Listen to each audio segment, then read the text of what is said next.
AP cabinet రేపు భేటీ కాబోతోంది. CM Chandrababu అధ్యక్షతన రేపు ఉదయం 11 గంటలకు మంత్రివర్గ సమావేశం ఉండనుంది.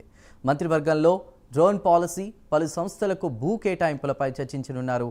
అమరావతిలో పలు పనులకు కేబినెట్ ఆమోదం తెలపనుంది.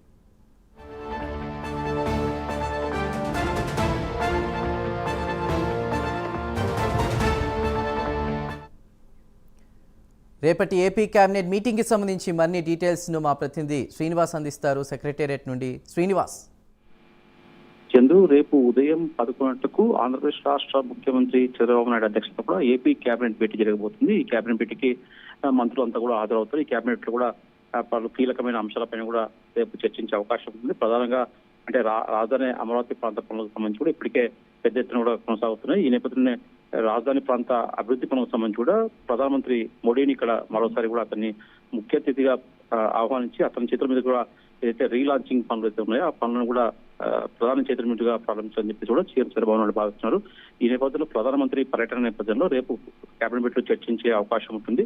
దాని తర్వాత కూడా డ్రోన్ పాలసీపై కూడా మరోసారి కూడా ఏపీ ప్రభుత్వం డ్రోన్ పాలసీపై కొన్ని మార్పులు చేర్పులు చేసి డ్రోన్ పాలసీ రూపొందించింది. దీనిపై డ్రోన్ పాలసీపై రేపు కేబినెట్ లో చర్చించి దీనికి డ్రోన్ పాలసీ కూడా ఆమోదం తెలిపే అవకాశం ఉంటుంది. అలాగే ఆంధ్రప్రదేశ్ రాష్ట్రంలో సంబంధించిన పలు అమరావతితో పాటు పలు జిల్లాల్లో కూడా పెద్ద ఎత్తున పరిశ్రమలు స్థాపించేది కూడా పరిశ్రమ సంస్థ ప్రతినిధులు కూడా ముందుకు వస్తున్నారు. దానికి సంబంధించి కూడా భూ కేటాయింపులు కూడా తెలిపించే అవకాశం ఉంటుంది. దాంతో కూడా కొన్ని అంటే తల్లి వందనం కార్యక్రమం కూడా వచ్చే మే నుంచి ప్రారంభించే అవకాశం ఉంటుంది. దీని నేపథ్యంలో ఈ తల్లి వందనం పథకం పైన కూడా చర్చించే అవకాశం ఉంటుంది. అయితే ప్రధానంగా రాజధాని ప్రాంత అభివృద్ధి పైన ప్రధానంగా రేపు కేబినెట్ భేటీలో చర్చించే అవకాశం ఉంటుంది. అలాగే పోలవరం ప్రాజెక్టుతో పాటు ఇతర కొన్ని నియామకాలు, అలాగే మెగా డిఎస్సి ఇప్పటికే ప్రకటిస్తామని చెప్పేసి చంద్రబాబు నాయుడు చెప్పడం జరిగింది. మెగా డిఎస్సి పైన కూడా రేపు జరిగే కేబినెట్ భేటీలో చర్చించి నిర్ణయం తీసుకునే అవకాశం ఉంటుంది. Chandu. Right Srinivas, thank you for the updates.